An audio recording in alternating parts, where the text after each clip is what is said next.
dziļprātītis. Kāds jauneklis gribējis tik gudrs palikt, lai varētu pat zināt, ko skudra ar skudru runā. Tas gājis gudrību mācīties. Pārbrīdis pāri upi iegājis Eglājā, no Eglājas Priedājā, no Priedājas tādā birzē, kur debes zili koki. Šinīs jaukos kokos dziedājuši diri putniņi, viens no labklāšanās, otrs no žēlastības. Putniņu dziedāšana bijusi tik sirsnīga, tik jauka, ka jauneklis nemaz nemanīs laika aiztekam. Uzreiz tas it kā apķēries pag, nu ir jāiet mājās, citādi var vakars uzbrukt. Pāriet mājās, ne tēva, ne māpes, ne tās mājas, ne tie cilvēki.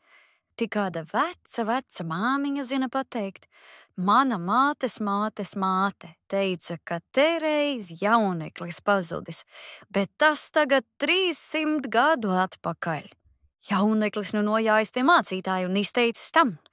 Mācītājs ņēmis apsvētīt veco jaunekli, bet līdz ko apsvētījis, tā jauneklis palicis par pelnu čupiņu.